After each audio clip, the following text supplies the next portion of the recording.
Hey, what's up YouTube? On this video, I'm going to share with you some of the things that are going on in the world, specifically what's happening in China, Evergrande, some of the ghost cities that are there. We're going to talk about shortages and what the prediction is for shortages that are coming in the future.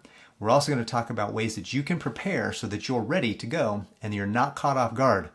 One of the most powerful things that you can do is be ready and be prepared ahead of time so that when the problems of life occur or when anything happens, you're already ready to go and you can help others get prepared and get ready in the meantime. And then if shortages hit, you won't have to worry because you'll already be ready.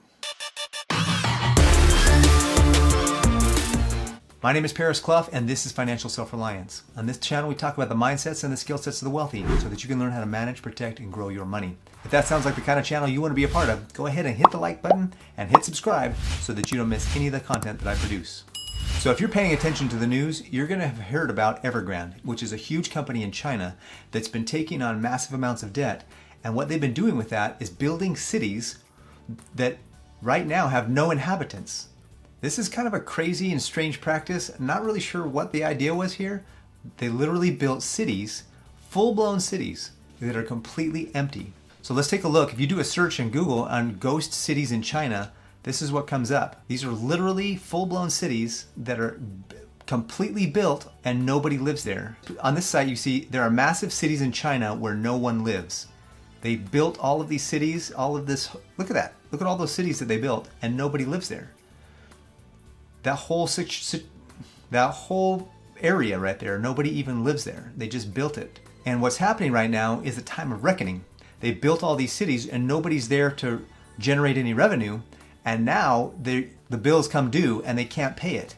And so we're literally looking at a huge collapse of the Chinese economy, which is literally going to affect the whole world. Several years ago, when Lehman Brothers and some of the other big companies in America collapsed, we saw a ripple effect around the world.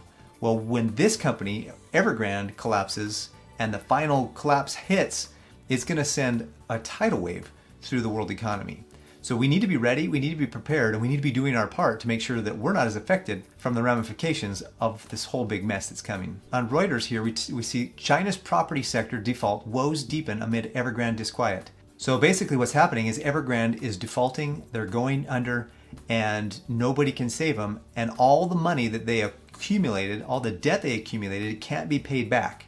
And so that's going to have a huge effect when they default on these loans and they default on this money. And they've got billions of dollars in debt with no revenues, no assets other than these empty cities that nobody lives in. They have buildings, but you can't eat buildings, and buildings aren't of themselves generating any revenue. And nobody's buying them because there's no civilization in these cities. Why would you buy a building or a house in a city where nobody lives? This is one of the big problems that's happening right now in the world, is this whole situation with China.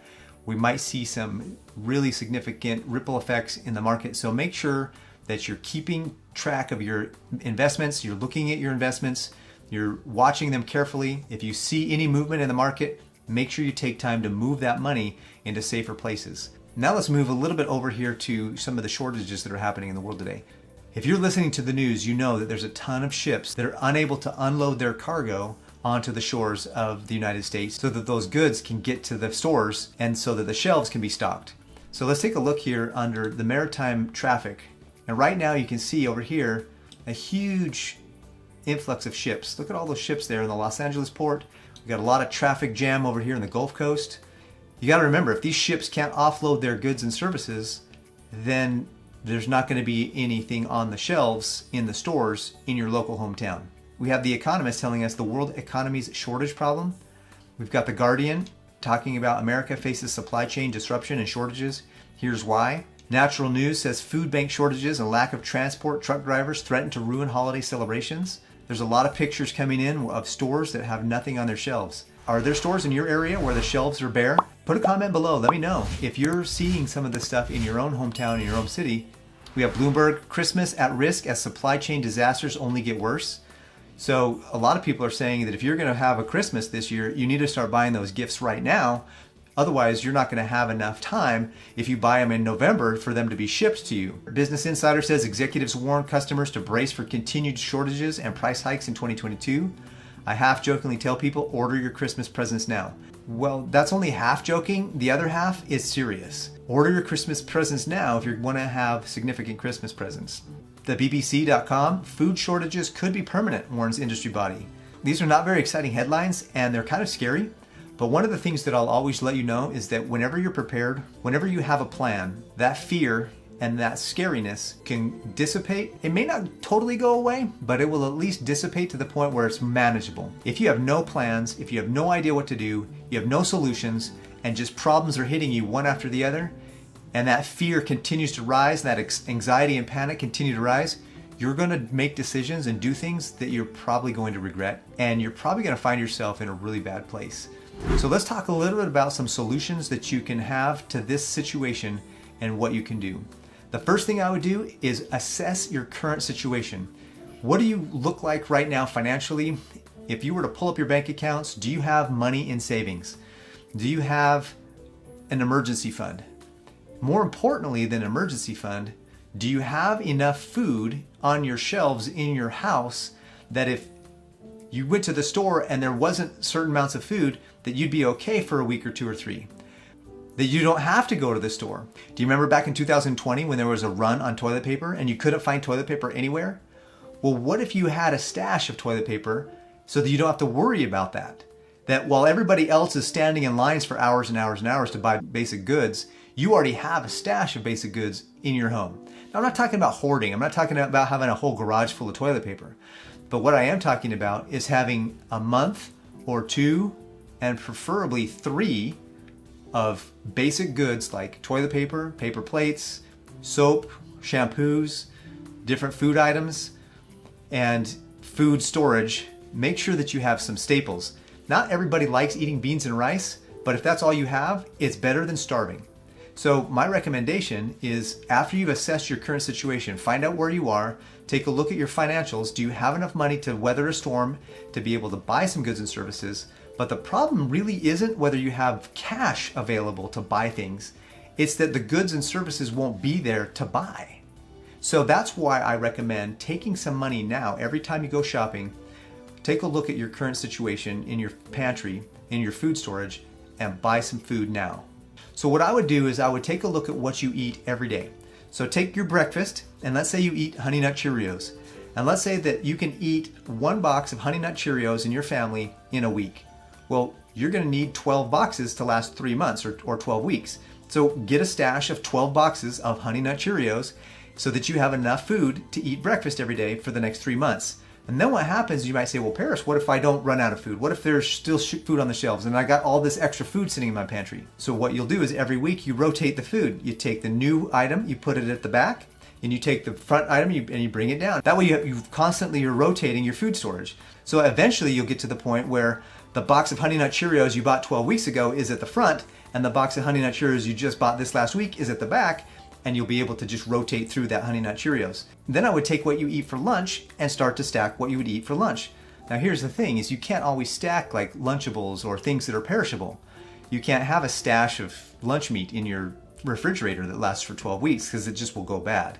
So find things that aren't perishable, things that you can eat for lunch, like granola bars, like maybe some oats that you can make oatmeal, maybe some rice that you can make some rice, some beans that you can make some beans. Get cans of stew. Cans of stew is really good. Pork and bean cans, cans of soup, chicken noodle soup. You know, all kinds of different soups are out there. You can get different flavors. You can have variety in your flavors.